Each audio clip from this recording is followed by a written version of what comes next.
lights, but I kept searching for your trace in the dark. Losing myself in the endless memories of the end right from the start. You're an obsession in my head, I can't forget your eyes. Your kisses burn my skin, I feel so empty inside.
to mislead.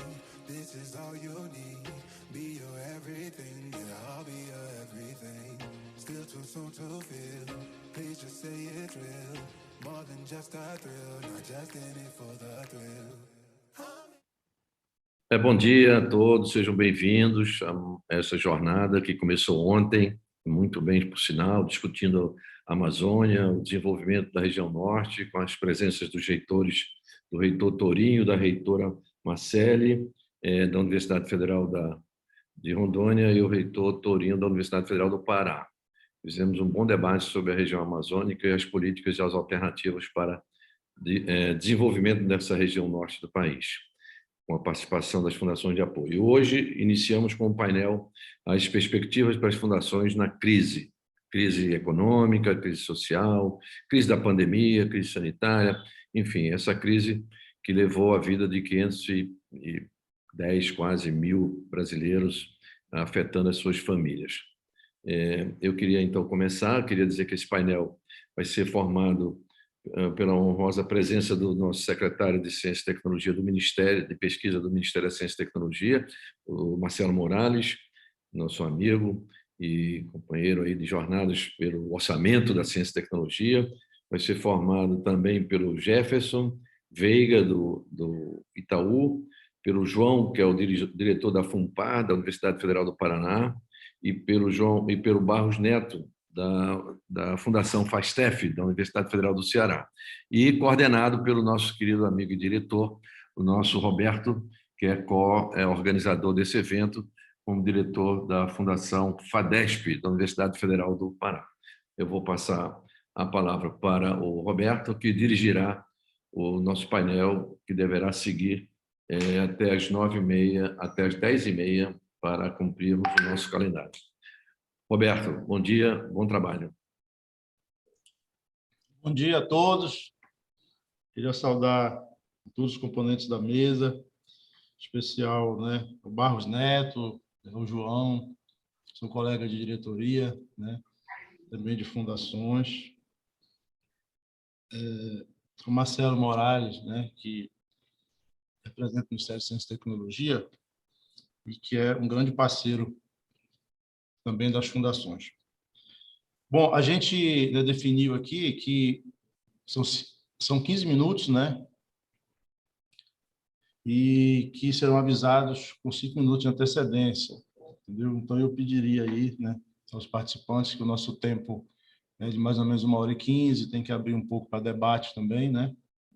O público, né? Agradecer aí a presença de todos que estão conectados conosco nesse momento, né?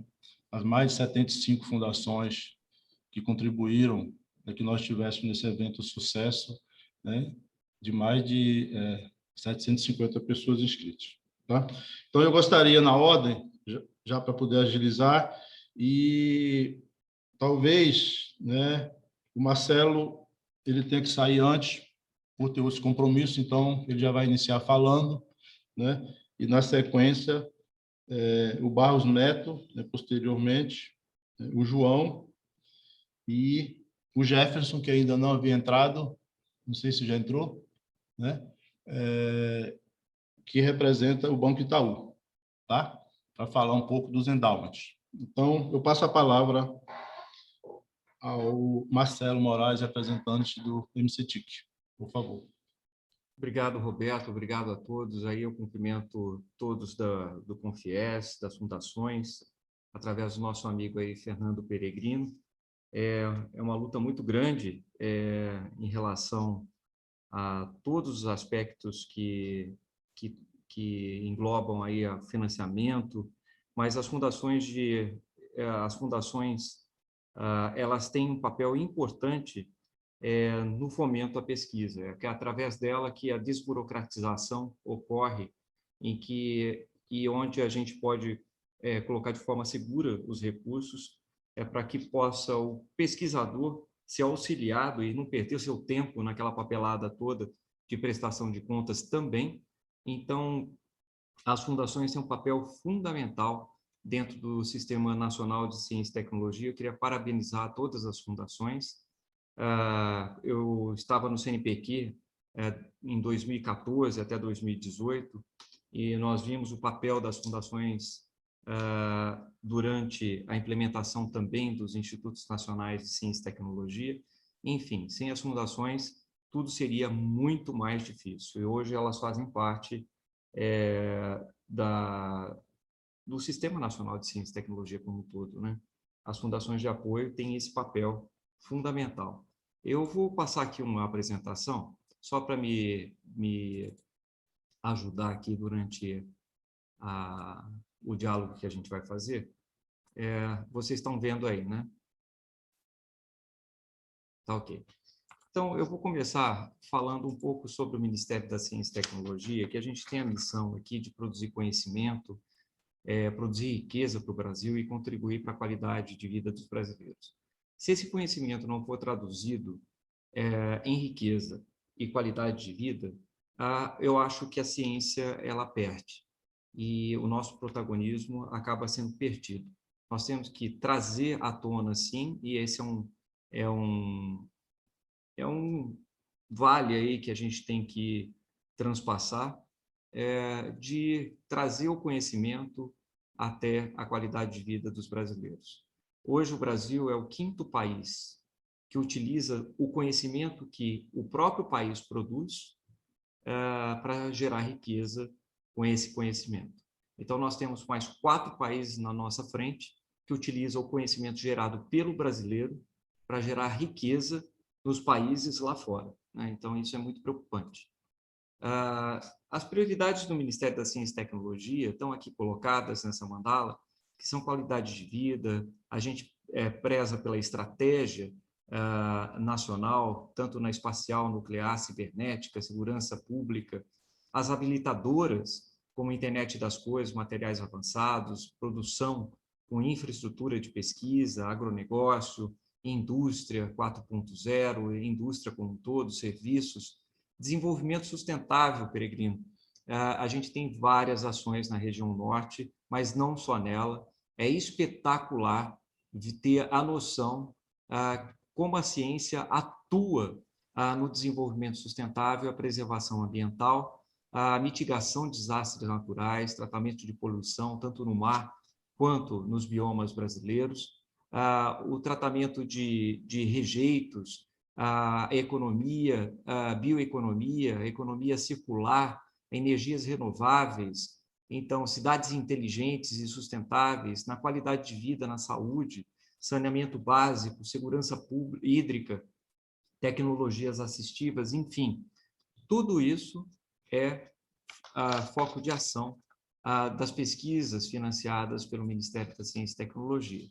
Aqui na Secretaria de Pesquisa e Formação Científica, nós temos 2 diretorias, Ciências da Vida, Desenvolvimento Humano e Social e Ciências da Natureza, onde aqui nas Ciências da Natureza nós temos Clima, Biodiversidade, Oceanos e Antártica.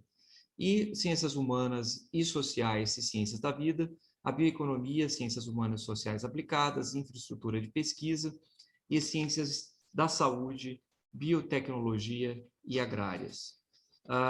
Dentro dessas várias ações, nós temos um mundo de estratégias aqui, e eu vou só citar, como o Peregrino tinha falado sobre a biodiversidade e clima e sustentabilidade, nós temos ações, nós estamos colocando 50 laboratórios flutuantes na Amazônia, chamado Sistema Amazônico de Laboratórios Satélites. Implantamos o Regenera Brasil, que é a recuperação de áreas degradadas em mineração, em garimpos, em pastos, regenerando com a melhor ciência, não é plantar árvore, é fazer pesquisa nesses polos, são mais de 120 polos, tanto na Mata Atlântica quanto na Amazônia. A Rede Pantanal de Pesquisa, que foi instaurada depois dos incêndios do Pantanal, colocando os pesquisadores juntos para pensar o Pantanal, isso foi muito importante para mitigar os impactos e também impedir novos incêndios. Conexão Mata Atlântica, FIP Cerrado, enfim, clima e sustentabilidade, nós somos responsáveis aqui por todo o estudo de emissões de gases do efeito estufa, que é relatado para a ONU. O Brasil, através do MCTI, está em dia com esse repórter, o repórter de emissões de gases de efeito estufa, e nós temos plataformas de mitigação e também de adaptação, tanto na região Nordeste, principalmente, o Adapta Brasil faz prospecção de cenários com mudanças climáticas. O Oceano e Antártica é genial. Nós vamos lançar muito em brevemente o Instituto Nacional do Mar, que é a primeira organização social do mar no Brasil, colocando todos os institutos, laboratórios e pesquisadores, navios de pesquisa juntos. A ciência na Antártica é outra coisa espetacular, que está aqui conosco também, todo o ProAntar, todas as pesquisas que são feitas na Antártica. Nós temos aí a bioeconomia, nós temos as cadeias produtivas da bioeconomia na região norte, do açaí, do pirarucu, do licuri e também do cacau e também das castanhas. E essa bioeconomia, só para dar um exemplo, no arquipélago do Bailique, nós trouxemos às comunidades a melhor ciência, e hoje nós temos no arquipélago do Bailique o primeiro açaí certificado do mundo, com economia circular, utilizando rejeitos, enfim, é uma série de ações. E a Plataforma Nacional de Infraestrutura de Pesquisa, nós instauramos essa plataforma que eu estou chamando de Lattes da infraestrutura brasileira, e que todos os laboratórios terão que ter os seus equipamentos nessa plataforma, senão não serão aceitos os projetos de pesquisa para fomento na chamada CNPq e FINEP. O termo a forma de contratação de iniciativas que a gente faz é o termo de transferência de orçamento diretamente à ICT. A Fundação de Apoio auxilia na execução dos recursos e é preciso aqui agilidade na aceleração na execução do orçamento.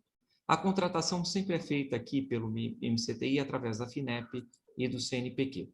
Então, no caso da FINEP, por exemplo, os recursos são passados diretamente para as fundações de amparo à pesquisa, as fundações de apoio, ou então as instituições de ciência e tecnologia aqui colocadas. Então, no enfrentamento da Covid, os recursos contra a Covid foram na ordem de 170 milhões executados em 58 projetos aqui colocados, que teve uma participação ativa. Eu fiquei ligando várias vezes para vários presidentes de fundações para que a gente pudesse agilizar, e nós não tínhamos tempo. Durante a pandemia, nós criamos uma estratégia aqui e não tínhamos tempo. A burocracia dentro das universidades, que passa papel para cá, vai para lá e é aprovado por comissões, e é um inferno. E eu tenho que dizer, como pesquisador e como gestor, eu senti na carne que eu tinha que contratar os projetos da Covid e era um inferno. Nós temos aqui na CPF, na Secretaria, outras ações contratadas via FINEP em 2020, por exemplo, com apoio das fundações, por exemplo, o Regenera Brasil, que eu acabei de falar, que é a regeneração de áreas degradadas no ambiente amazônico, nesse momento, e também Mata Atlântica. São 120 pontos de regeneração com a melhor ciência pelo MCTI. A Rede Pantanal de Pesquisa recebeu 1,6 milhão de reais. E pelo CNPq, nós passamos aqui os recursos para o CNPq, através que ela é uma vinculada ao MCTI, e ela passa para as instituições de ciência e tecnologia. Os recursos geralmente vão direto para o pesquisador, e o pesquisador tem esse contrato, se ele assim desejar, com as fundações de apoio. Os recursos contra a Covid foram 80 milhões de reais pelo CNPq, aportados, mais de 60 projetos. Aqui eu vou falar rapidamente das vacinas. Nós temos vacinas importadas, as licenciadas, mas nós investimos na segurança nacional, na autonomia tecnológica e no emprego no Brasil e emissão de nota fiscal com investimento de vacinas nacionais. Criamos a Rede Vírus em fevereiro de 2020, com a rede de especialistas. Criamos uma estratégia, aqui a reunião de 10 de fevereiro de 2020. Portanto, senhores, Em 2020, em fevereiro de 2020, tinha uma rede de especialistas para enfrentamento da Covid através da ciência. Criamos uma estratégia com sequenciamento em todo o território nacional, impactos econômicos e sociais, rede de suporte, aumentando a infraestrutura de NB3, ensaios clínicos, mais de 30 ensaios clínicos, 15 estratégias de vacinas nacionais, temos diagnósticos sorológicos moleculares rápidos, produzidos pela Rede Vírus, foram investidos R$ 1 bilhão, 452 milhões de desenvolvimento e pesquisa, 600 milhões através de linhas de créditos. Nós investimos em tecnologias como respiradores, equipamentos de proteção individual e coletiva. Temos aqui tratamento, medicamentos, vacinas, diagnósticos. Investimos em NB3, laboratórios, e hoje temos laboratórios NB3 aumentado a sua capacidade, e cooperação internacional. Pelo CNPq, 65 milhões em chamada pública, elevamos 18 laboratórios de NB2 para NB3 em todo o território nacional, isso ainda em 2020, hoje temos laboratórios NB3, que não é suficiente, mas fizemos o que pudemos. Aqui as linhas de pesquisa de novas tecnologias com os BRICS, é a primeira vez que todos os projetos selecionados têm brasileiros. Linhas prioritárias, nós temos os laboratórios de campanha, testes rápidos, em diagnósticos, ensaios clínicos, todos esses com vários antivirais, medicamentos, biobanco, impactos da Covid com as ciências humanas e sociais. Medicamento, nós temos uma molécula nova que está na Anvisa, antiviral, produzida por brasileiros, que vai entrar aí muito brevemente na Anvisa, e nós teremos os ensaios clínicos. Os laboratórios de campanha, investimos em testes diagnósticos em 13 laboratórios em todo o território nacional. Aqui vocês veem mais de 350 mil testes já realizados, com apoio do MCTI, testes diagnósticos, com apoio das universidades também. Sequenciamento em larga escala, foram mais de 3.200 sequenciamentos só pelo MCTI. Nós somos responsáveis por mais de 65% de todo o sequenciamento em território nacional. Identificamos as linhagens P1, P2, a britânica em território nacional, isolamos as cepas, estamos estudando essas cepas frente ao soro de pacientes vacinados e soro de pacientes que já tiveram Covid, para verificar a resistência dessas cepas à vacinação. Essa rede tem cooperação internacional importante com vários países, mais de 20 países nesse momento, e nós temos uma rede de monitoramento ambiental de animais silvestres, se estão ou não contaminados, a rede Previr MCTI, contaminados com coronavírus. Em vacinas, nós investimos nessas 15 estratégias de vacinas nacionais e chegamos a 3 vacinas que estão em interlocução da Anvisa. Um com spray nasal, pela USP, do Instituto do Coração, a Spintec MCTI UFMG, que é uma vacina produzida pela UFMG, com apoio, com financiamento do MCTI, e essa que já está na Anvisa, que é a Versamune MCTI, que é a vacina que vai iniciar os testes clínicos com pacientes agora nesse mês. E a vacina de RNA, que já está na Anvisa, também vacina RNA MCTI, Cimatec HDT, será a vacina produzida no Brasil, a vacina de RNA.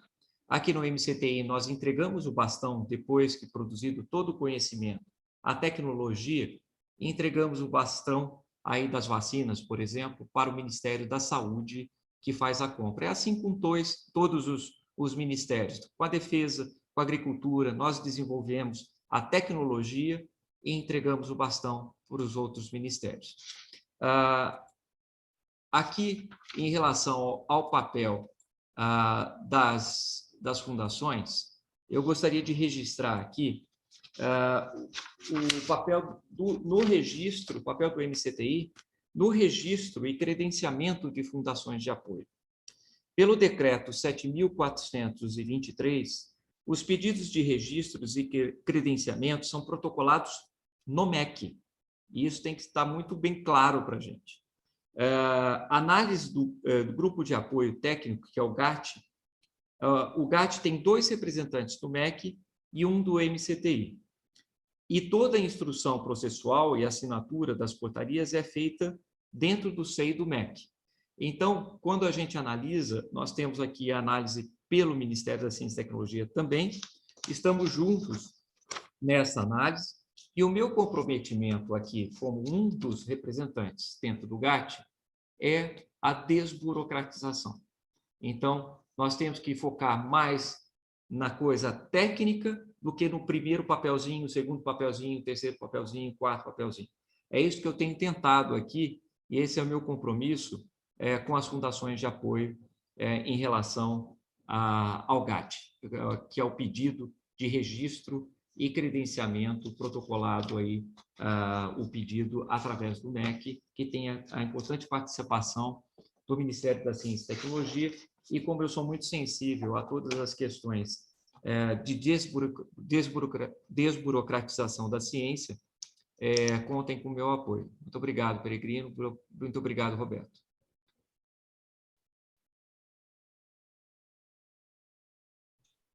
Ok, Marcelo. Muito obrigado pela sua fala, né? Muito clara e que certamente só demonstra que o Brasil ele tem, né, toda uma estrutura montada de desenvolvimento de ciência e tecnologia, e as ações, né, que foram demonstradas aqui, que vocês estão realizando, elas são fundamentais nesse momento. Pena que nós estamos num momento de crise e, inclusive, esse é o tema, né, desse painel, né? Perspectiva das fundações na crise, né? Então, estamos numa falta de recursos, né, de modo geral, né, redução, estamos em pandemia, mas ações que vocês demonstram aí, né, nesse momento, só vem assim fortalecer de que, de fato, o Brasil ele tem um acúmulo, né, uma estrutura e condições de desenvolver, né, tecnologia, ciência e inovação, mas precisa de mais apoio, né, nesse sentido. Nós que militamos nessa área sabemos disso. Roberto, se Oi. você me permite, em relação aos recursos para a ciência, um papel importante que a comunidade científica, o setor produtivo e o Ministério da Ciência e Tecnologia teve foi o descontingenciamento do FNDCT. Então, nós estamos aqui trabalhando para que todos os recursos do FNDCT sejam aplicados esse ano, e aí sim, nós vamos ter, a partir desse ano e o próximo ano, recursos perenes, que a gente pode contar com esse recurso. Então, é um alento aí que se mostra, e é importante que todos saibam que as fundações de apoio vão ter que trabalhar muito na implementação desses recursos ainda esse ano. Que bom. Boa notícia. Que bom. Bom, então, passando a palavra ao Barros Neto e depois o João na sequência, que Barros Neto é da ASTEF Ceará, né, da Fundação de Apoio da Universidade do Ceará, e o João Dias, que é da FUNPAR, Fundação de Apoio da Universidade do Paraná. Então, Barros Neto, por favor, para falar das experiências das fundações, né, nesse momento de crise e perspectivas que nós temos, né, de novos negócios, né, de novas parcerias. Bom, obrigado, Roberto. Bom dia a todos. Agradeço aí o convite, né, e fico muito satisfeito de estar participando aqui. É uma honra, né, estar participando deste evento. Tá? Vou tentar ser breve, né, até para a gente poder abrir o debate aí. Bom, eu vejo esse processo aqui, né, dessa questão da atual situação das fundações, que eu acho que a gente tem que valorizar cada vez mais, né? Até o próprio Peregrino, a gente estava conversando inicialmente, né? Nós temos hoje, quando a gente vê, né, o volume de recurso dos projetos, né, todo mundo acha que as fundações têm muito dinheiro, né? Certo? Só que, normalmente, eu considero isso aí como um condomínio, né? O dinheiro é dos outros e a gente é um condômino que recebe uma taxa para tomar conta desse dinheiro, né, e fazer todas as atividades que forem necessárias para isso, né? Então, essa dificuldade gera, e hoje isso gera muita despesa para as fundações. Tá? Então, então a gente precisa trabalhar cada vez mais com as instituições a qual a gente apoia, né, as universidades, né, os centros de pesquisa e tudo mais, para que a gente possa gerenciar melhor isso aí. Certo? Então, eu vejo assim, ó, como é que está a situação hoje? Eu vejo, nós aumentamos o numerador e diminuímos o denominador. Né? Nós estamos aqui com um representante da matemática, o Roberto, né? Isso aí é a pior situação que tem, né? Aumentar o numerador e diminuir o denominador, né? Ou seja, nós aumentamos as despesas das fundações, certo? Então, nós aumentamos as despesas das fundações. Como? Em função da questão da burocracia, né, que vamos dizer, está cada vez mais difícil, né? Nós temos aí muitas cobranças atrasadas, né? O professor Peregrino aí tem hoje uma batalha aí, né, representando o Confias, representando todas as fundações com relação à FINEP, né? Nós estamos aí sendo cobrados de projetos, sei lá, dos anos 90, tá? Então, ou seja, você tem que montar, pegar a nossa equipe, né, que está, né, já trabalhando em outros projetos e retomar isso aí, buscar novos projetos para poder prestar contas para a FINEP. Né? Então, assim, e outros órgãos também. Então, isso é uma dificuldade, ou seja, isso tem aumentado as nossas despesas, certo? Precisamos, e aí tem uma outra coisa que também afeta a questão das nossas despesas, que é, nós somos uma empresa de serviço, ou seja, baseado fortemente em mão de obra. Então, hoje nós temos aí em torno de 70%, 80% do nosso custo, né, em mão de obra. E é um custo que não é um custo tão fácil de você cortar. Né? Por quê? Porque você tem um limite, né, de custo, porque, por exemplo, um projeto de, às vezes, de 1 milhão, né, vai dar menos trabalho na prestação de conta que um projeto de 100 mil. Né? Dependendo do que seja o projeto, dependendo da quantidade de itens, né? Ou seja, por exemplo, pagar uma bolsa de iniciação científica e pagar uma bolsa de um professor, para o setor de pessoal é uma despesa, é um trabalho igual, certo? Ou seja, é a mesma. Então, isso é uma coisa que a gente precisa, né, discutir. Então, essas são as despesas, vamos dizer, é o numerador, né? Ou seja, aumentou o numerador. Então, nós temos hoje com as despesas maiores. E nós temos hoje uma diminuição geral das nossas receitas, certo? Assim, pelas fundações. Primeiro, hoje está cada vez mais difícil você ter doas muito altas, certo? Ou seja, a lei permite até 15%, mas é quase impossível você conseguir colocar. Hoje, 10%, quando você consegue 10%, você sai aí soltando fogos e tudo mais, né? Então, assim, as taxas de administração, né, as DOAs, têm reduzido, né? Até por pressão dos próprios, porque nas negociações que são feitas e tudo mais, o número de fundações aumentou, né? Então isso é bom, né? Porque você tem mais fundações aí trabalhando. A quantidade de recursos diminuiu em função da crise, né? Por exemplo, quem tem aí projetos da Petrobras, praticamente ficou, né? Todos os projetos da Petrobras foram suspensos, né? Então, ou seja, quem recebeu sua doa, recebeu, quem não recebeu, iria ficar sem a doa. Então, por exemplo, nós aqui trabalhamos com nossa equipe, nós temos vários projetos da Petrobras para, como é que se diz? Otimizar o trabalho dos grupos de pesquisa para que eles conseguissem manter as bolsas, manter, né, os recursos mínimos para a manutenção do projeto. Mas isso, por exemplo, não gerou nenhuma receita para as fundações. E também a gente ainda tem uma dependência muito grande do Estado. Né? Então, eu acho que é uma dificuldade. Né? Obviamente que o Estado ainda e não é só aqui, mas fora do país também, é um grande financiador de pesquisa. Né? Então, acho que talvez agora, com essa, né, a questão lá do FNDCT, até agora o Marcelo Morales falou um pouco sobre isso, talvez isso aumente, né, o volume de recursos, ao mesmo tempo, obviamente, aumenta o nosso trabalho, aumenta a nossa responsabilidade. Mas eu acho que isso é uma coisa que a gente precisa cada vez mais trazer a iniciativa privada, né, para desenvolvimento de projetos de pesquisa, de projetos de inovação, extensão, certo? Para que a gente traga mais receita para dentro das nossas fundações. Mas aí eu vejo também, né, isso aí é uma crise.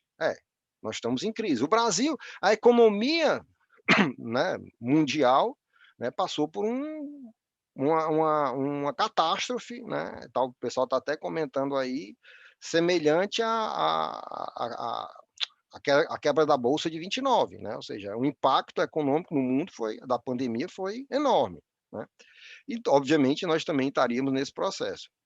Mas isso nos leva a pensar diferente, a gente tem que buscar pensar diferente, né? Para a gente poder, né, nós temos, ou seja, que aproveitar essa crise e pensar diferente. E aí eu vejo duas situações, uma situação interna e uma situação externa. Eu vejo a questão interna muito na modernização da administração. Certo? Então, a gente tem que partir para um processo cada vez mais organizado, né? Tanto para, por exemplo, evitar ou reduzir, eliminar, diminuir a questão das glosas, né? Então, eu acho que esse é um ponto. E também temos que, e aí vai muito para um processo de digitalização, de informatização dos processos dentro das fundações, de tal forma que a gente tem uma padronização maior, né? E a gente, às vezes, pegue, por exemplo, os nossos colaboradores trabalharem mais na questão de mental, de analisar os processos, do que no trabalho burocrático de preencher família, não sei o quê. Então, que isso realmente leva muito tempo. Então, eu acho que esse é um processo. Então, a gente tem que investir muito nessa questão de uma melhor gestão, de um melhor gerenciamento das nossas fundações, dos nossos projetos, como uma forma de, como é que se diz, adequar melhor os nossos custos. Né? Então, eu acho que esse é um ponto importante que a gente precisa valorizar dentro do processo.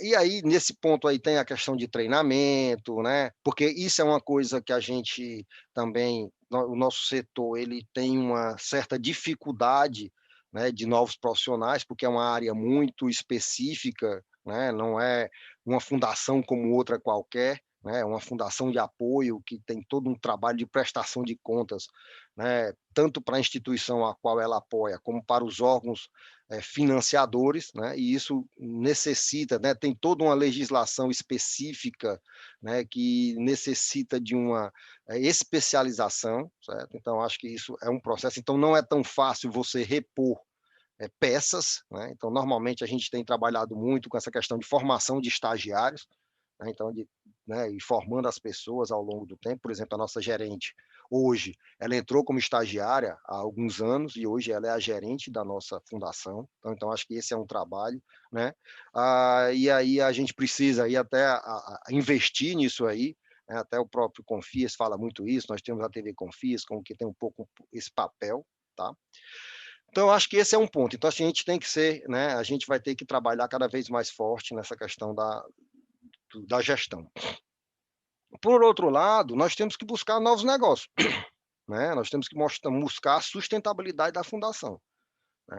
Então, um pouco eu já falei, ou seja, buscar o setor privado, né? Buscar outras instituições, trabalhos, trazer para fazer parcerias com a universidade, né? Isso é um ponto, né, que eu acho importante. Eu acho que um papel da fundação, ela pode ajudar, né, nessa captação, né? Apesar de ter algumas pessoas que são contra e tudo, mas eu vejo, aí isso é uma opinião pessoal, de que eu acho que é um dos papéis da fundação, é trazer, ajudar nesse processo, porque às vezes a gente percebe que, né, a legislação, imagina assim, o professor vai captar tudo, vai fazer tudinho, aí quando terminar tudo, ele vai buscar a fundação. Isso não existe, certo? Isso não existe, né?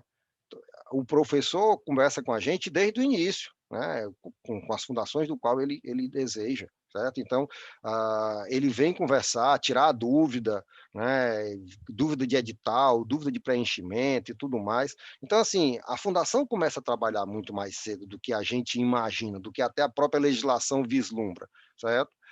Porque ela é um apoio ao professor também. Se você deixar só o professor fazendo isso, ele vai ter muito mais dificuldade, tá? Então, esse é um ponto. Outro ponto é que a gente... Então, assim, por isso que eu acho que as fundações podem apoiar desde o início esse trabalho das universidades, né? Porque ela também tem seus contatos, ela tem suas redes, né, de contatos. Então, eu acho que ela tem essa questão da fundação, tem essa questão que está se discutindo muito aí dos fundos endowment, né? Então, eu acho que também, a longo prazo, é uma fonte de receita, né? E também, também a longo prazo, porque isso aí também tem um processo de mudança cultural, né? Que é a questão das patentes, né? Então, ou seja, a lei permite, né, de que nós possamos ser sócios de patentes e tudo, então hoje tem fundações que já fazem isso.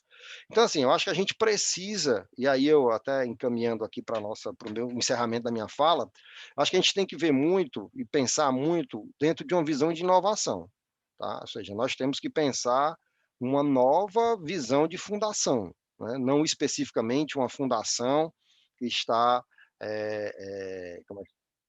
Ok. Nós não estamos precisando disso para que a gente possa buscar, né, novos processos e que nós possamos dar a sustentabilidade que as nossas fundações precisam, né? Tanto a sustentabilidade para atender os professores, né, ou seja, para atender os pesquisadores que nos procuram, para atender a sociedade que nos procura, e também para atender, por exemplo, a mão de obra, os colaboradores que estão lá trabalhando conosco, certo? Então, nós temos uma responsabilidade muito grande nesse processo, tá? Então, eu acho que a gente tem que cada vez mais nos unirmos, né? Cada vez mais pensar de forma inovadora, né? Ou seja, quais são as inovações de gestão que a gente pode introduzir na fundação, quais são as questões aí dessa nova visão aí, né, indústria 4.0, que a gente pode trabalhar com essa questão da digitalização, né? Quais são as perspectivas de negócio que a gente pode abrir para a fundação, né? E até tem um ponto de valorizar a fundação dentro do processo, dentro do ecossistema de inovação, certo? Então, eu não vejo a fundação como um mero apêndice, né? Eu vejo ela dentro do ecossistema. Então, eu sempre que aparece aquelas figuras do ecossistema, eu pergunto, pai, cadê as fundações aí? Certo? Porque se não fossem as fundações, muito desse ecossistema não estava rodando, né? Então, ela tem um papel, né? Então, eu acho que a gente precisa lutar por esse papel para mostrar cada vez mais a importância, né? Fico feliz aí com as palavras do Dr. Marcelo Morales, que é pesquisador, então entende, né, as dificuldades que ele tem, por exemplo, de trabalhar esse processo, né? E que a gente precisa inovar. E uma inovação muito forte que a gente precisa trabalhar, que é difícil, né? E o Peregrino um lutador, aí, um Dom Quixote nisso aí, que é essa questão da legislação, tá? Nós temos que inverter esse processo. É uma inversão de processos. Nós temos que mudar nossa legislação para que a gente se prenda cada vez mais no produto e não no processo, tá? Então, boa parte das prestações de contas, do trabalho que nós temos, ele é questão processual e não uma questão de produto. Então, muitas vezes nós temos uma preocupação, né? Aí eu me lembro muito do Peregrino, numa palestra que eu fui com ele, das planilhinhas, né? Preencher as planilhinhas e o resultado que está sendo dado lá, muitas vezes as pessoas não percebem, não questionam, né? Eu tenho vários projetos, nunca fui questionado pelo resultado da minha pesquisa, naquele projeto que foi financiado. Sempre fui questionado por nota tal. Agora, por exemplo, fui questionado num projeto, a nota que saiu do hotel é diferente do que está lá na prefeitura. Aí glosaram minha nota, eu tenho que agora ir atrás de ver isso aí, certo? Ou seja, você perde um tempo danado fazendo isso, tá? Então, eu acho que por isso que é uma mudança que eu vejo de cultura. É uma mudança difícil, né? Mas que a gente deveria trabalhar fortemente nessa mudança. Bom, então eu acho que a gente tem, para finalizar, nós temos essas várias frentes aí, temos a frente interna, a frente gestão, a frente externa de novos negócios, e essa frente comum a todos nós, que é essa frente da questão da legislação para desburocratizar isso aí, né, e facilitar, e aí tentar, né, aumentar, deixarmos de ser o quinto, passemos o terceiro, o quarto aí, o segundo, primeiro, né, de geração de conhecimento a partir do que é desenvolvido no nosso país, tá? Então, eu queria agradecer e fico aí à disposição para o debate. Muito obrigado. Ok, Barro Neto, muito obrigado pela fala. De fato, existem questões, né, nas fundações que deixam a gente muito angustiado. Todos esses temas que você pautou aí é, de fato, a nossa realidade, né? Mas há uma redução, né, das nossas possibilidades de negócios, né, e de parcerias com os órgãos de fomento, O que eu principalmente, faço aqui? Tem um vídeo settings essa aqui. redução toda que há de recursos, né? O Marcelo Morales, que está presente ainda, eu acho, né? Por exemplo, é uma pergunta que seria feita, mas talvez ele tenha que sair antes, que é justamente da discussão sobre o credenciamento, né? E autorizações, né? Que é uma coisa absurda, né? Nós temos o credenciamento de 5 anos e autorizações por 1 ano, que quando a gente consegue a autorização, já está na época de renovação. Então, é uma dificuldade para as fundações e também para as instituições, né, apoiadas. Bom, então eu vou passar a palavra ao João da FUNPAR, Paraná, para falar da realidade FUNPAR e das experiências que possam nos ajudar em novos negócios, né, João? Bom dia. Bom dia a todos e a todas. É um prazer muito grande. Obrigado aí, Roberto, e pela condução dos trabalhos. Ao secretário Marcelo Morales, boas novidades apresentadas ali. E ao Barros Neto, né? Barros Neto, muito interessante a tua fala, realmente fecha exatamente com o que a gente está vendo de problemas, e você fez uma abordagem bastante rápida e bem focada nos principais problemas, tá? Então, parabéns, eu acho que a minha fala, eu realmente faria continuidade da sua, tá? Então, o que a sua terminou, para onde nós estamos. E o Peregrino aí agradecer, né? Porque, afinal de contas, o Peregrino é um predestinado, porque realmente tem uma energia aí que invejável aí de lutar por todo o sistema de ciência, tecnologia e inovação. E é isso que a gente está fazendo aqui. Então, eu vou compartilhar a minha tela e está aqui. Então, as fundações e as perspectivas na crise, e realmente a gente começaria a falar do problema como sendo o que trouxe a crise econômica. A crise econômica nós podemos dividir em 2 partes que afetam as nossas ações enquanto fundação e universidade, né, falando como fundação de apoio. Então, devido à pandemia, né, nós vamos ter uma redução drástica da parte de recursos públicos. Isso é claro, né, não tem como a gente escapar. Então, nós temos que ser mais objetivos, e deu para ver ali os focos aonde o MCTI está olhando, e para conseguir fazer um trabalho mais direcionado. O setor privado, né, é uma das coisas que a gente vê agora nesse momento, precisando se reinventar para sobreviver. Então, isso sempre foi um fator típico do setor privado. Agora, nesse momento da pandemia, tem um diferencial. As próprias empresas que prestam serviço para a fundação, elas falam já que estão se preparando para que agosto e setembro um trabalho muito voltado para as empresas que vão estar saindo da pandemia. Tá? Então, vai haver uma necessidade de um suporte muito grande para essas empresas, para ajudar realmente a mantê-las vivas, gerando emprego e renda, e aí fazendo a máquina funcionar de todo o sistema. Tá? E um problema muito sério que a gente tem encontrado, e daria continuidade no que o Barros Neto comentou, que é a desindustrialização que o Brasil sofreu na última década, e a gente vê isso principalmente na química fina, que hoje a parte de insumos nós temos que importar, né? Então, isso mostra claramente que ficou muito fácil deixar o produtor, a agricultura funcionando, não precisa de muito investimento, e vista um investimento muito forte que tinha em pesquisa, e gerando exportações.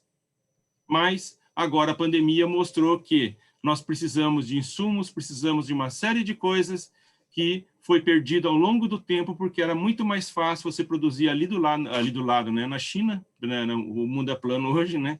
Então, ali do lado na China, e trazer para cá. E isso se mostrou inviável, e todos os países estão repensando a sua política industrial, né?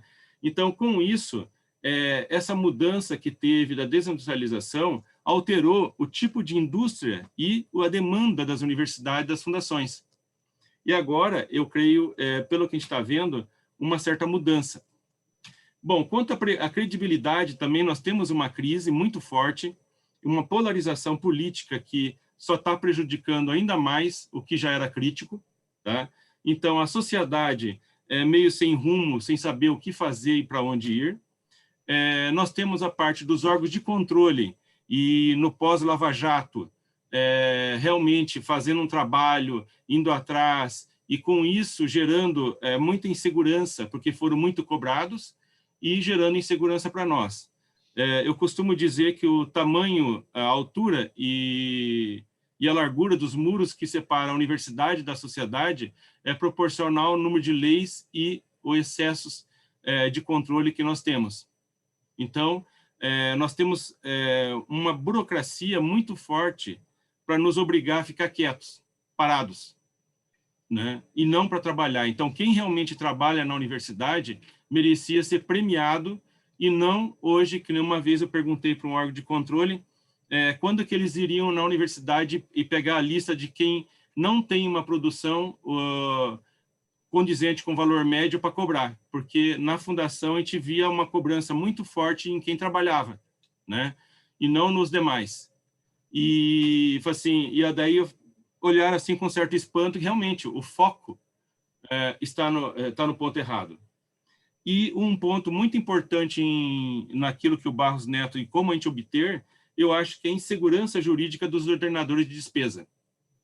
Nós temos perdido na fundação mas muitos projetos muito interessantes que, para o poder público ou o dinheiro, os recursos públicos, seria extremamente importante que ficasse dentro, por exemplo, das universidades e fundações devido ao baixo interesse, vamos dizer assim, comparado com uma empresa privada. E, no entanto, os ordenadores de despesa, poder público, municipal e estadual, eles preferem partir por uma licitação porque falta tinta na caneta, né? Foi aí que nós vimos que abre uma série de propostas. A Funpar já tinha começado há alguns anos a investir em transparência e controle, e conversando com os órgãos de controle, mas da esfera federal, né? E isso mostrou altamente positivo, né? E nós intensificamos agora, já vou comentar, na esfera estadual. Então, uma das coisas que a gente está tentando agora, com uma mudança muito forte aqui na Federal, que criou uma superintendência bastante interessante, que reúne tipo um escritório, e seria mais uma interface com a fundação e com a sociedade. Então, nós estamos unindo esforços, junto com a universidade, para uma revisão dos fluxos e resoluções, visando a desburocratização. Então, esse é o primeiro caminho que, como o Barros Neto falou ali, é muito burocrático. O próprio secretário, o Marcelo, comentou isso. Realmente, é muito burocrático e realmente tem pessoas que querem dificultar ao máximo o trabalho de quem realmente pode fazer. E é isso que nós temos que buscar.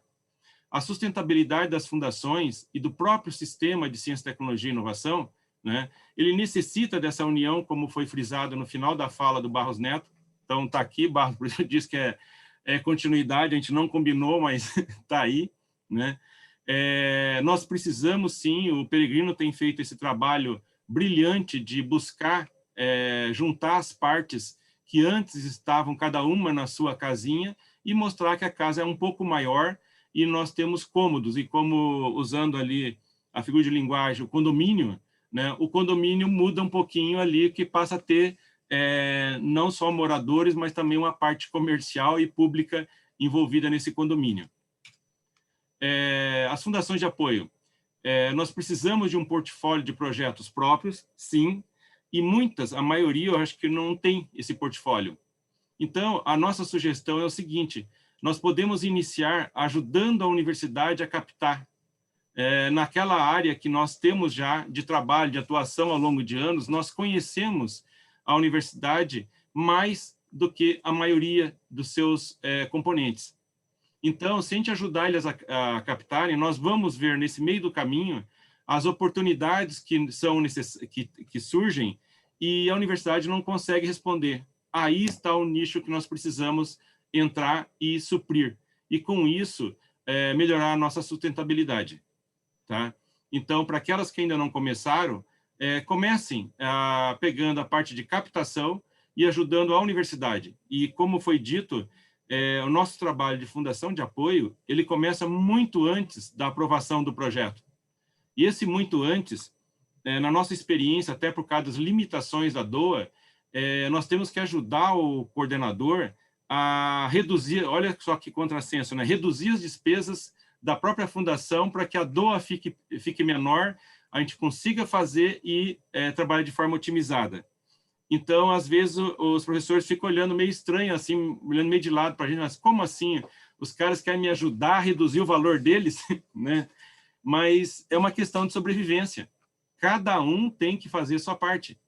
O professor, ele tem que pensar que se comprar muita quinquilharia no projeto dele, é antieconômico. O processo de compra no serviço público é caro. E como é que a gente, com esse preço que nós temos para comprar, né, o custo da compra, a gente está fazendo um levantamento agora para ver em quantas aquisições o custo da compra foi maior do que o bem comprado, né? Para mostrar o quanto está tendo e que há necessidade de desburocratização nesse sentido também.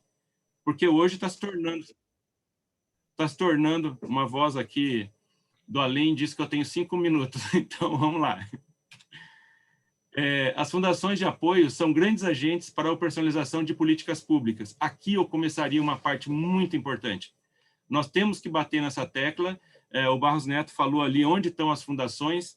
Nós temos uma figura tríplice hélice, onde a fundação de apoio está bem no centro, né? Segurando cada uma das hélices, né? Então, eu acho que essa parte aqui dos agentes, nós temos uma capacidade, até por causa do nosso viés, e eu percebi muito isso na FUNPAR quando eu entrei, a competência que tinha para operacionalizar políticas públicas.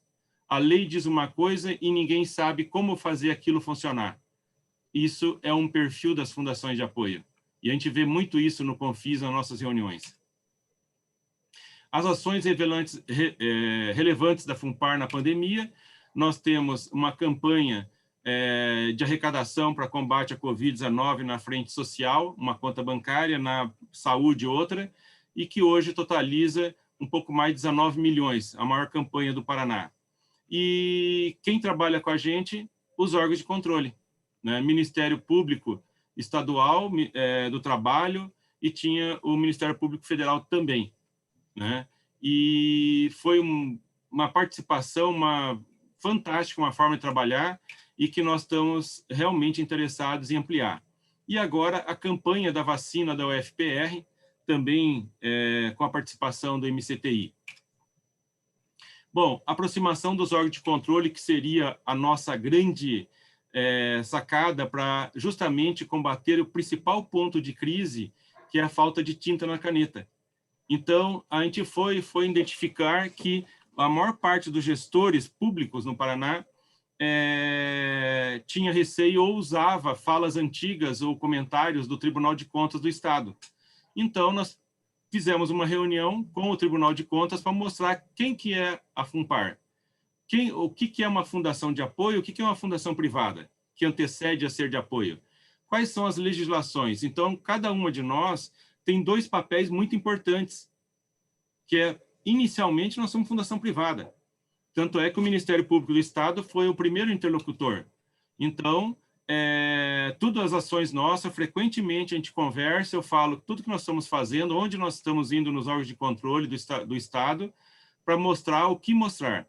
Então, na hora que a gente mostra os números da nossa fundação, e isso serve para qualquer uma de nós, né? São, como foi comentado no início, são números grandiosos. Quando a gente mostra isso, já começa assim, poxa, se esse pessoal tem condições de gerir esse recurso, esse volume de recursos humanos, e a gente vai dizer que eles não têm competência, né? Então nós temos que mostrar mais, abrir o diálogo com esses órgãos de controle da esfera, e como eu disse, a gente começou há 4 anos com os órgãos federais, mudamos uma situação, hoje nós temos nos órgãos públicos de controle, nos órgãos de controle, uma parceria. Às vezes a gente recebe umas pedradas, assim, bom, vamos lá ver de onde é que veio, por quê, né? Vamos conversar, né? Então, o que tem? Qual a interpretação? E aquilo que tem sido feito e foi capitaneado aí pelo Confis, por exemplo, os entendimentos com a CGU, tá? Então, esse diálogo é muito importante e tem que ser dado continuidade. Conversar e expor a proposta de trabalho com o Ministério Público, nessa parte de buscar iniciativas externas à universidade, é muito importante conversar com o Ministério Público, que controla a fundação, né, que fiscaliza a fundação, melhor dizendo, e buscar o entendimento, o que acha que pode ou não pode, para não gerar problemas. Então, a nossa sugestão é, antes de começar, planeje, coloque no papel e vá discutir com os órgãos de controle e mostrar o que está sendo buscado. E nós estamos apresentando não uma proposta de transparência e controle, governança, mas mostrando o que nós mudamos nos últimos anos para mostrar para eles, olha, nós estamos no mesmo barco.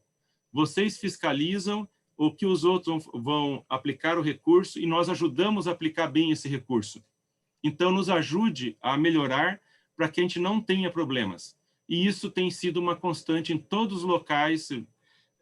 Não sei a motivação real, vamos dizer assim, mas os órgãos de controle estão, sim, ajudando nesse papel de criando uma verdadeira parceria, como alguns têm me falado, não, professor, nós temos uma parceria, né? Então, a gente, na medida do possível e que a gente concorde, a gente busca a opinião, e aonde há divergência, nós buscamos abrir um diálogo para discutir. Então, essa aproximação, a transparência, pessoal, tem ajudado em muito a aproximação com grandes empresas, que depois da Lava Jato, começou a investir pesado em governança. Então, na campanha O Amor Contagia, nós percebemos que as empresas que estavam afastadas depois vieram querer usar a nossa campanha para fazer doação, porque viram que nós tínhamos governança e uma transparência, a conta bancária, as duas contas bancárias estão lá. Pode depositar e depois ver que realmente apareceu o dinheiro lá no portal da transparência, né, com o depósito lá. E tanto é que teve gente que depositou, acho que 0,75 centavos, né, nitidamente testando para ver se realmente era verdade, né. Então, essa foi um aprendizado também, a aproximação das grandes empresas e dizendo, não, vocês têm governança, com vocês eu vou doar, tá? E, recentemente, 5 milhões de uma grande empresa, a própria Copel, né, que antes tinha dificuldades muito grandes em doar por causa de transparência e governança, e viu na campanha, na FUNPAR, essa situação. Cria uma espiral de aumento de confiança. Então, hoje nos procuram, olha, vocês têm muita transparência e governança, nós queremos conversar com vocês possibilidades de novos negócios. Então, começou agora, há pouco tempo, isso eu estou falando pouco tempo mesmo, esse ano passado, já com a campanha já, nós estamos sendo procurados e com essa argumentação. E, por último, a governança, né, que tem trazido a maturidade e solidez e o diálogo, que se nós não trabalharmos com transparência e governança, e às vezes, muitas vezes tendo que dizer não para um professor, a gente lembra ele que se nós estamos fazendo isso, nós estamos protegendo ele. Protegendo o nosso cliente, que seja ele interno ou externo, e por isso a necessidade de conversar com os órgãos de controle. Porque se lá na frente gerar um problema, esse problema vai afetar o nosso cliente. Afetou o nosso cliente, afeta a nossa credibilidade. E aí a coisa começa a morrer. Então, nós precisamos fazer um movimento, uma união, para que haja essa governança, né, e reduzir o estresse da nossa própria equipe. Hoje, quando nós temos que prestar esclarecimento para um órgão de controle, a gente faz com muito mais tranquilidade, porque a gente sabe que realmente eles estão querendo ver aquilo, porque alguém falou, e está aqui. Se nós temos transparência, isso eles mesmos vão lá no site, buscam a informação e reduz custos para nós. Não há o questionamento, como o próprio CGU comentou no Confis, acho que é o último, penúltimo Confis que nós fizemos presencial, que já faz tempo, né, com essa pandemia. Então, era isso que eu queria colocar de forma rápida aí. Muito obrigado. Ok, João. Muito obrigado. Sua fala, ela é uma fala que, na sequência do que disse o Barros, né, esclarece muita coisa, mas também reforça a questão, né, da experiência que você já tem, né, uma fundação que tem uma gestão, né, sólida, entendeu? Então, as fundações menores e que têm mais dificuldades, né, eu acho que serve como experiência, né, e como incentivo. Muito boa a sua fala. O Jefferson, ele já está presente? Conectado, Jefferson? Então, Bom dia, pessoal. bom Consegue me dia para ouvir? falar, né? Banco Itaú falar dos endowments, que é o nosso patrocinador, inclusive, do evento. Bom dia, tudo bem, pessoal? Conseguem me ouvir bem? Sim. Uhum. Peraí.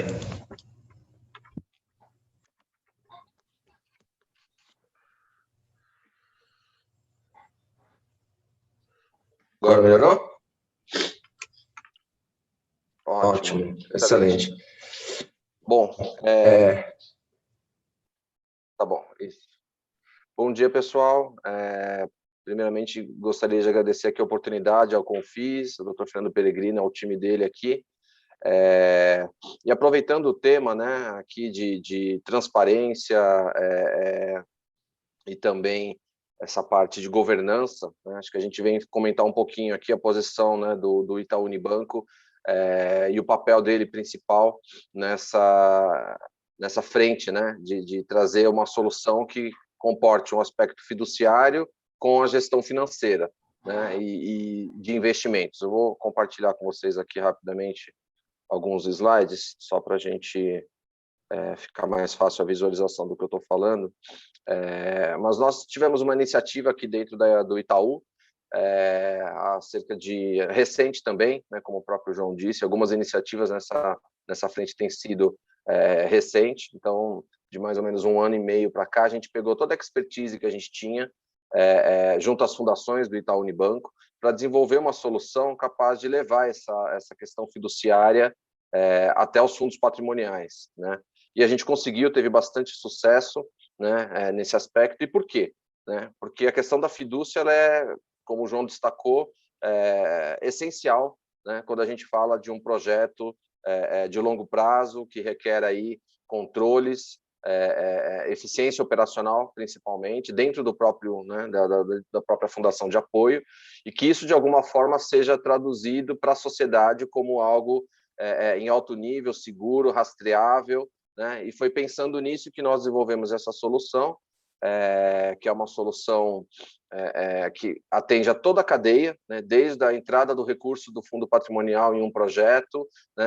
A história dele em termos de utilização de recurso e prestação de conta, aplicação financeira, até o que a gente chama aqui a possibilidade de um excedente financeiro para compor, né, o fundo patrimonial no final dessa cadeia. Então, para passar aqui bem rapidamente, eu acho que é importante, né? Então, tivemos aqui uma visão, né, um diagnóstico ali. Então, a visão era os controles e a alocação desses recursos com prestação de contas, né? Um diagnóstico, né, que nós tivemos, que era essa eficiência, né, porque é muito difícil você controlar, e isso estava junto às fundações de apoio, no sentido de ter que gerenciar toda essa cadeia, né?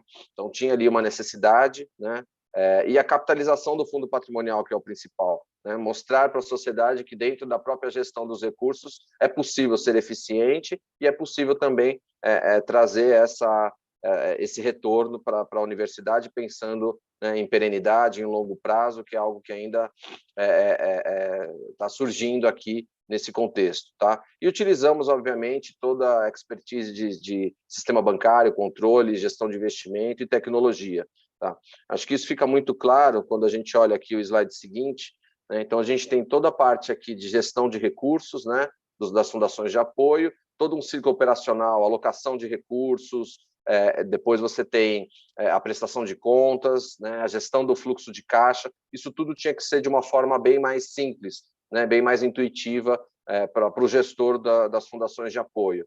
para que no final desse ciclo, né, a gente conseguisse, então, né, uma vez considerado ali, por exemplo, o compromisso daquele recurso, né, que pudesse ser feito, então, esse cálculo, né, buscando essa aplicação financeira no final dessa cadeia, extraindo, né, o excedente para a formação do fundo patrimonial, né, e a gente conseguiu alcançar isso por meio de uma solução bem robusta aqui, né, então são 4 grandes caixinhas que a gente chama aqui, né, gestão de investimento, a questão bancária, né, o fundo patrimonial e a governança que abraça tudo isso. Então tem desde o sistema de contas, né, aqui totalmente diferenciado e pensado para esse segmento de endowments, né, as aplicações financeiras, que também aqui são parametrizadas de acordo com a necessidade de cada fundação de apoio, né, apuração de resultado, rastreabilidade, como eu mencionei lá no início, registro, auditoria e entrega de recursos no fundo patrimonial, se assim for o desejo.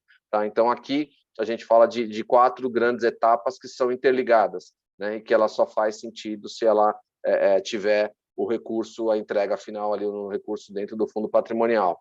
E aí, como que nós fizemos isso, né? E aí temos tido muito sucesso junto às fundações aqui de apoio. A gente tem todos os projetos ali, né? Como já é conhecido, gestão de fluxo de caixa, que muitas vezes fica ali, é responsabilidade das universidades, né? Que alocam recursos para esses projetos, né? Então, a gente conseguiu plugar isso dentro dessas universidades, por contas individualizadas, aí a gente chama aqui de um modelo plug and play, né? Então, assim, a gente tem que fazer isso por lote, não dá para fazer isso de forma individualizada, né? Pensamos a questão do investimento, né? O que, de que forma, como que é possível fazer uma gestão mais eficiente aqui, dentre as possíveis do mercado financeiro, né? Apuração de resultados que é feito dentro dessa estrutura, né? Então, o que é pensando rentabilidade dos projetos, que é o compromisso desse recurso, o que é excedente, né, se existe esse excedente, né? Aí depois toda a parte de controle e transparência que eu falei, né? Então registro, então tudo certinho, individualizado e disponível, né, para uma auditoria, por exemplo, né? E a segregação e a alocação de recursos, tá?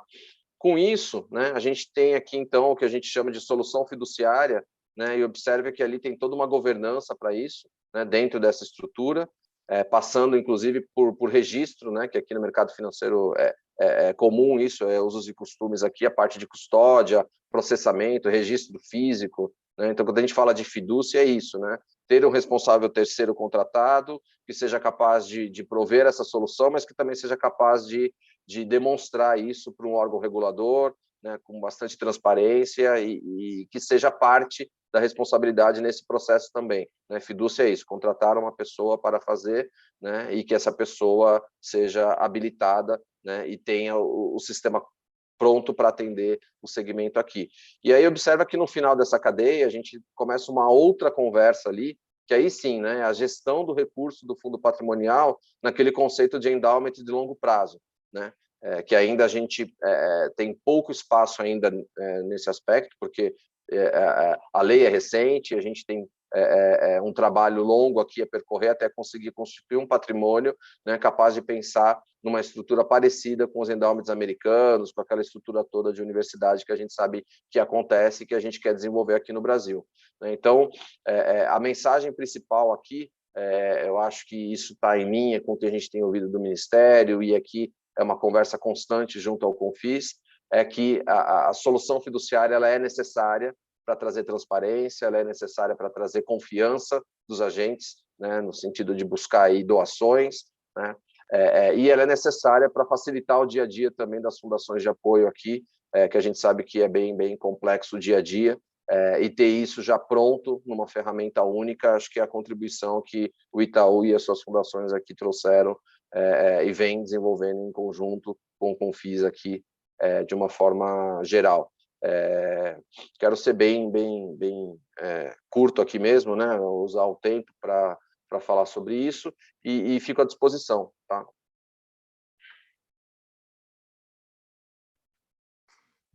Ok, Jefferson, muito obrigado. Realmente... Oi?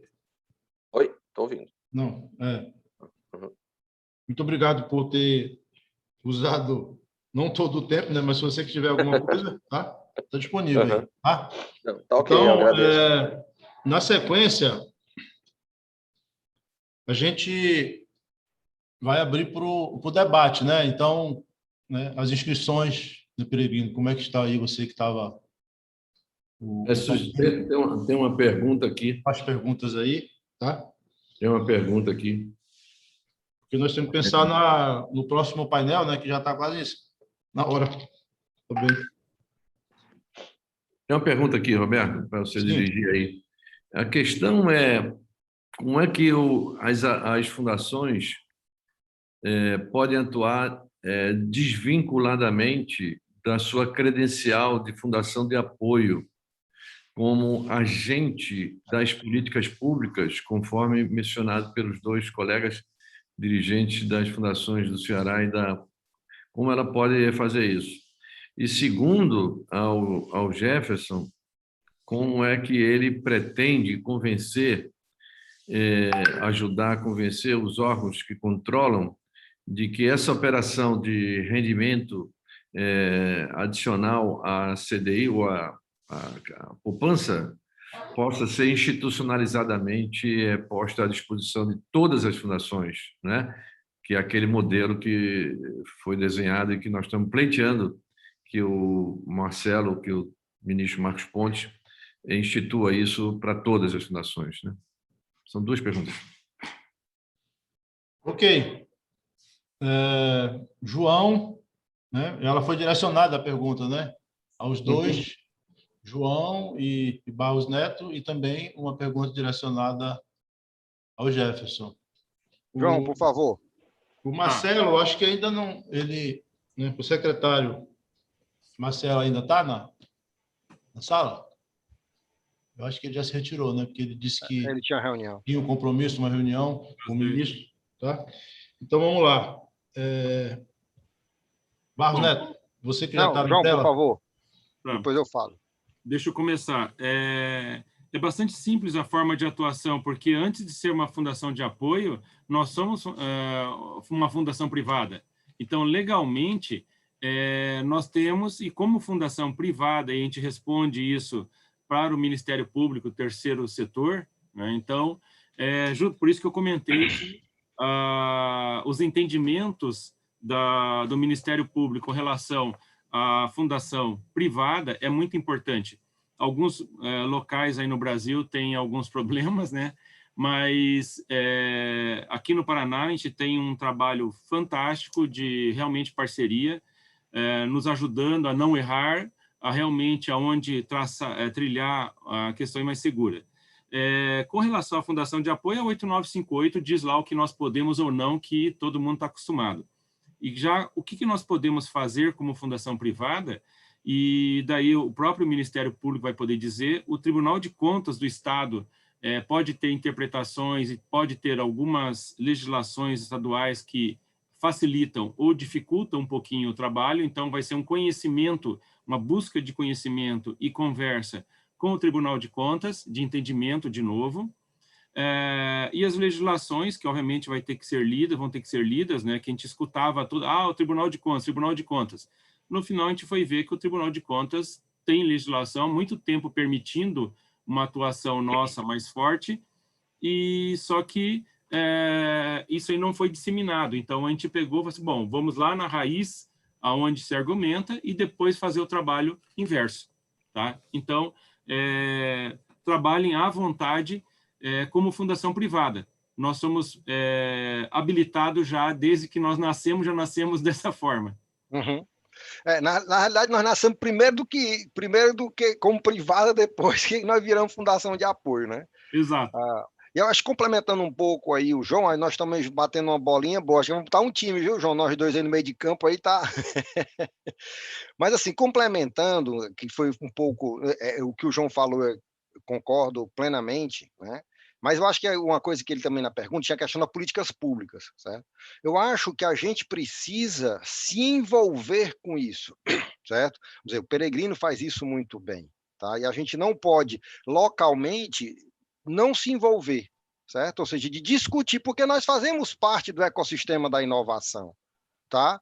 Então, a gente precisa discutir internamente dentro da universidade, qual é o papel da fundação, ou seja, como é que a gente, vamos dizer, nós temos um controle ao mesmo tempo correto, né, perfeito, né, bem feito, mas ao mesmo tempo que não sufoque, né? Então, essa é uma linha tênue e muito complicada, né? Ou seja, até quando eu devo controlar e até onde eu estou exacerbando no controle. Então, isso é uma questão de interpretação, é muito difícil você ter essa linha. Então, aí tem esse ponto. E tem o outro fora, né? Então, você participar de debate, por exemplo, com a Assembleia Legislativa sobre a questão de inovação, né? Porque aquilo ali, tudo que for discutido lá, vai rebater lá na fundação, porque nós somos né? Ou seja, nós somos lá no final, né? Então a gente vai, então às vezes, como facilitar a participação de uma fundação, né? Como agilizar o processo para que uma participação, que o trabalho da fundação seja mais simples, né? Não, em nenhum momento, pessoal, dentro de questão de burlar. Não, é que você possa, por exemplo, fazer uma prestação de contas vamos dizer, mais objetiva, né? Que você possa participar, né? Por exemplo, hoje nós temos uma dificuldade aqui, local, né, com a nossa FAP, né? Vamos dizer, tem projetos da FAP que quando a gente entra, ela quer que a gente seja contrato. Quando é contrato, eu não posso pagar a bolsa. Aí fica uma confusão. Tá entendendo? E o professor fica em cima da gente, aí fica naquela jogo de empurra para lá e para cá. Então, a gente precisa participar desse debate, certo? Porque, além do mais, né, todos nós somos, a grande maioria de nós somos professores da universidade, pesquisadores, então, assim, e defensores da inovação. Então, assim, nós estamos só naquele cargo ali, mas nós temos uma participação mais ampla nessa questão de inovação. Então, acho que é muito importante a gente não como é que se diz, se ausentar desse debate, né, das políticas públicas que levem em consideração a questão da inovação, né? Ok? Obrigado, Roberto. Ok. Então, o Jefferson. Vamos lá. Muito direcionado. Sim. Aqui, na verdade, é uma construção, né? A nossa visão é que existe um trabalho, sim, de bastidor aqui, né, em que a gente precisa unir forças, e eu acho que o Confis tem um papel fundamental nesse processo, né, de levar, e isso tem sido também debatido bastante junto ao Ministério, né, cada vez mais essa questão da transparência, da necessidade de você ter uma gestão mais eficiente dentro das fundações e que isso seja materializado, né, que isso seja possível de visualização, enfim, por parte de toda a sociedade. Então, acho que aqui é um trabalho conjunto, junto ao Confis, aqui, todos nós que estamos aqui nessa frente, de levar esse pleito, né?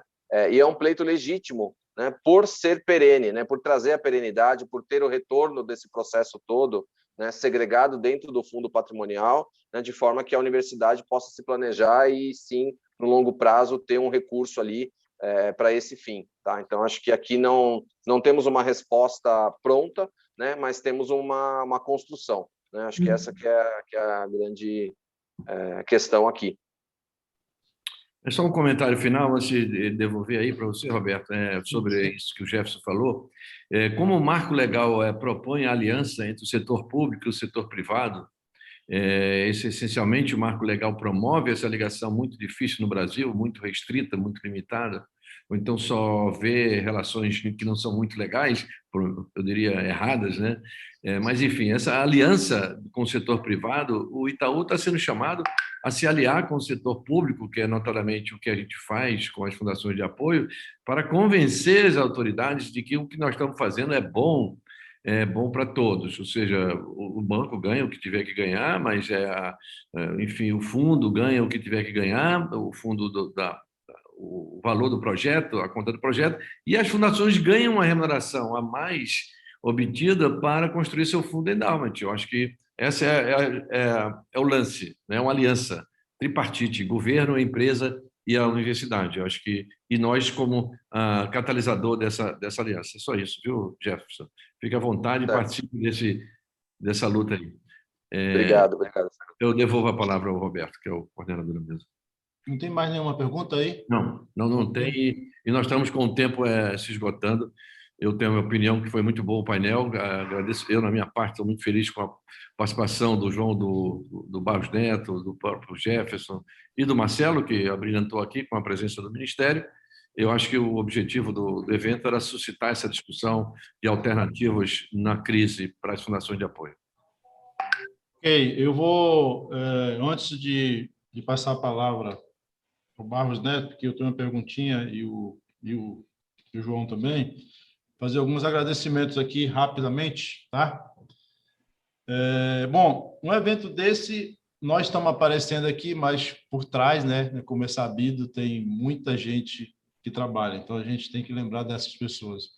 Eu não sei, né, porque na sequência, né, ao final, não sei se vai ter encerramento, Fernando, como é que vai ser, mas, né, em princípio, eu queria agradecer aos colaboradores da FADESP, né, todos os coordenadores da Fundação, em especial ao time da Ascom, né, pessoal da comunicação FADESP, tá? A coordenadora de comunicação Lorena Filgueiras, ao André Loreto, que desenvolveu toda a identidade visual do evento, a Brena Marques, que conversa com todas as redações locais, né? Ao Rafael Pena, que desenvolveu o site do evento, né? A Edilian, que é a minha secretária, que fez a integração com as fundações da região, né? Então, toda essa conversa inicial foi feita por ela, informamos o grupo e tudo mais. Quero também agradecer ao time, né, do Confis, obviamente, tá? Né? Ao Fernando Peregrino, né? Ao Falzino, a Solange, a Viviane e a Poliana, né?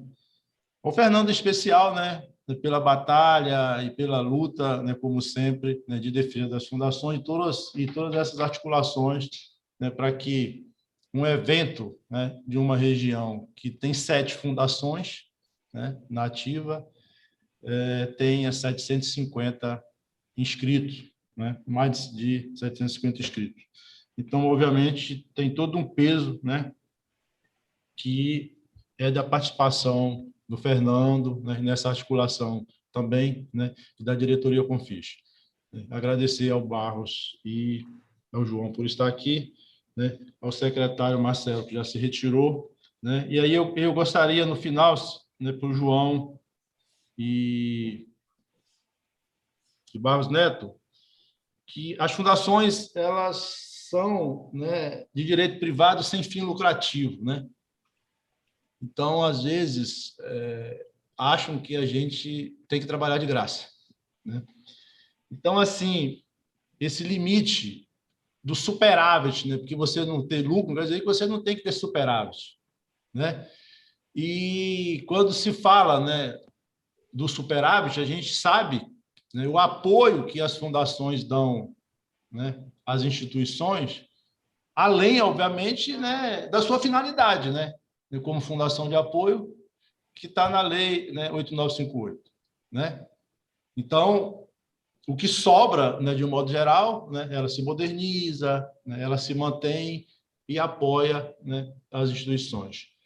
Então, assim, como é que aí o Ministério Público, os órgãos de controle, né, lidam com essa situação de um modo geral, né? Quando se fala de sem fim lucrativo, não quer dizer que a gente não possa ter superávit, tá? Só para a gente encerrar aí, e aí eu passo a fala para vocês brevemente para se despedir e ao Jefferson também, ok? Obrigado. Quer começar? Vou rapidinho aqui.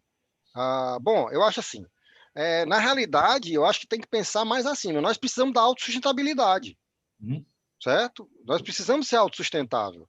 Tá? Nós somos uma empresa privada, eu não posso chegar lá no caixa do governo, rapaz, aporta recurso aqui que tá entendendo? Não tem essa, então eu tenho que manter. E as pessoas esquecem, né? Então, assim, porque eu acho assim, as pessoas quando veem, como eu falei lá no início, vê o volume de dinheiro, a fundação tá rica, né? Aqui o Peregrino aí, a gente movimenta aí 5 bilhões, rapaz, as fundações têm 5 bilhões, certo? Rapaz, quem dera se eu tivesse 5 bilhões, né, na fundação. Tem, pode até ter, mas não é meu, é do coordenador, é da universidade. Eu não tenho autorização para usar aquele recurso, né? Então, assim, esse dinheiro não é meu. né? Meu, quando eu digo... Tanto é que aqui eu me preocupo só com a DOA. Eu gerencio a DOA. Os outros eu fico gerenciando o projeto, prestação de conta, essas coisas, mas quanto é que cada projeto está recebendo, não sei o quê, não. Eu só quero saber da dor, porque é o que é a minha responsabilidade.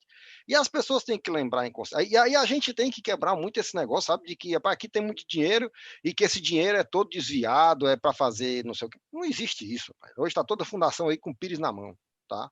Então, assim, o que a gente precisa, e também a gente tem, como eu falei esse exemplo aí, nós, depois de 10 anos, vem aí os tribunais cobrando a gente, Banco do Nordeste, os bancos e tudo mais, cobrando os financiamentos. O coordenador já foi embora, né? Às vezes já se aposentou, já morreu, e a gente tem que receber. Quem está lá, o CPF é o meu, né? O nosso aí de quem está gerenciando. Então, assim, você tem que responder. E aí? De onde é que eu vou tirar esse dinheiro se eu não tiver um pequeno superávit para poder... Certo? Nós temos que nos modernizar, comprar equipamento, né, comprar, fazer treinamento com o pessoal, investir na melhoria do... Como é que a gente faz isso sem superávit? Tá? Então, a gente já tem uma conta alta de mão de obra, que eu não tenho como não pagar, meu amigo. Se eu não pagar lá, o INSS entra aqui, me cobra e eu, não, por exemplo, não participo mais de nenhum projeto. Então, assim, é esse ponto, ou seja, eu já começo aí todo mês devendo, sei lá, 200 mil, 300 mil de mão de obra, que eu tenho que correr atrás para pagar, e não tem como. Né? E às vezes acontece de que, por exemplo, tem mão de obra que é de projeto, que eu tenho que pagar porque a responsabilidade é minha, e o cara não recebeu o dinheiro. Aí eu vou pagar, depois ele vem e paga, aí, tá entendendo? Então, assim, não é tão simples assim. Né? O pessoal acha a vida, não, é muito dinheiro, você está administrando, está nadando em dinheiro. Né? Não é isso, certo? Então tem muita coisa que a gente precisa estar se resguardando, né, por questões futuras, tanto para a melhoria do processo, como, né, passivos que ficam, que muitas vezes não é responsabilidade nossa, não é uma coisa que fomos nós que escolhemos. Né? Então, assim, é uma interpretação, né, é uma contratação de um setor, não sei, de um advogado para poder nos defender com relação àquela situação. Então, assim, esse superávit é para isso, não é para deleite, né? Não é distribuição de lucros, que é diferente. Né? É autossustentação da empresa. E a sustentação não é só pagar salário, né? e comprar, é muito mais amplo, porque é muito mais complexo esse processo. Ok? Então, eu espero isso. Então, quero agradecer aí mais uma vez a participação, foi excelente o debate, gostei muito. Né? E eu acho que a gente precisa cada vez mais discutir isso aí, né? Como é que nós vamos trabalhar nossas fundações, trocar ideias e tudo mais, para que a gente, né, tenha vida longa, que esse é o grande papel da governança, é manter a longevidade das nossas organizações, que é o nosso grande trabalho aí. Ok? Obrigado a todos e fiquem bem, fiquem em casa com saúde. Queremos encontro do Nordeste, viu? Para a gente participar. Segundo semestre. Olá, João. Bom, eu sempre, quando aparece esse tema, eu gosto de usar a fala do TCU, né? Logo que eu assumi como superintendente, eu praticamente no mesmo mês eu debutei com os órgãos de controle, com o TCU, justamente auditando a DOA, né? E daí a fala deles, eles falaram assim, professor, utilize isso para explicar para os seus colegas. E eles falaram o seguinte, não pode ter custo zero. Um projeto a custo zero significa que os demais estão pagando, e isso não pode. Não é permitido o que eles entendem por DOA. E a outra coisa é o seguinte, isso na fala, assim, nas várias conversas com os órgãos de controle, eles deixaram claro, e eu acho que é uma mudança de entendimento do o quanto que as fundações são importantes. Porque se a gente for olhar o Acórdão 2731 famigerado, que a maior parte já foi alterado já com outras legislações, mas aquela sombra permanece. E o que permanece do 2731, nesse caso? Permanece que as fundações, elas não são importantes, é um mero caixa 2, são um mal necessário, né?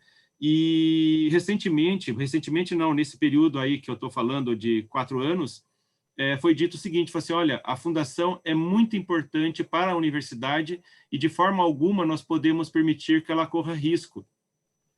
Tá? Então, e esse risco significa não ser saudável. E então, dependendo do público, eu apresento isso. Se você quer discutir, os órgãos de controle podem dizer se nós estamos certos ou estamos errados.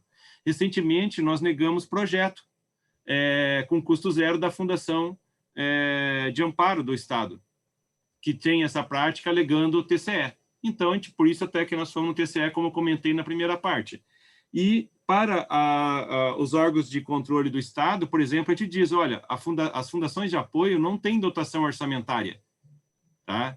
Eu recebo uma complementação de salário, então costuma só isso. Tudo que entrar dentro da fundação não é utilizado para benefício próprio, e sim para apoiar, para dar mais qualidade ao serviço prestado, e pelo estatuto, como a CGU disse, a atividade primária de uma fundação de apoio é apoiar a Universidade Federal, tá?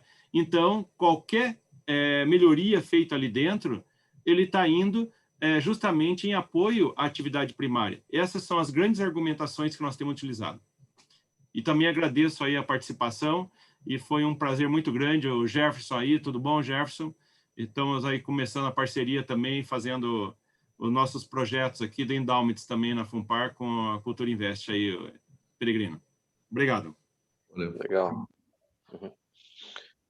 Bom, gente, do meu lado aqui, eu queria também agradecer aí a oportunidade. Acho que a gente tem um trabalho longo aqui pela frente, né? Como o próprio João e o Peregrino destacaram aí, acho que a gente tem uma tríplice aliança aqui no sentido de buscar esse posicionamento, né? A importância da Fundação de Apoio, né? A importância da formação do fundo patrimonial como resultado dessa operação para o longo prazo, para a perenidade, né? Para a independência do recurso. Então, conte conosco aqui, a gente tem feito esse trabalho já em conjunto há bastante tempo e vamos seguir nesse caminho, tá? Agradeço novamente aí a equipe do Confis, todo o pessoal da produção aí, fizeram um excelente trabalho aqui, e é isso, gente. Agradeço em nome do Itaú. Obrigado. Ok, muito obrigado a todos. Então, podemos encerrar, Peregrino? Muito Sim, bom. eu queria convidar todos que estão nos vendo e ouvindo que fiquem prontos, que daqui a 5 minutos nós vamos fazer o painel que estava programado. Esse aí é um painel muito interessante, tem a presença do TCU e de outros colegas que falarão sobre os entraves na relação da Fundação de Apoio com as universidades. Ok, obrigado. Muito obrigado. Obrigado, pessoal. Obrigado a todos. Obrigado.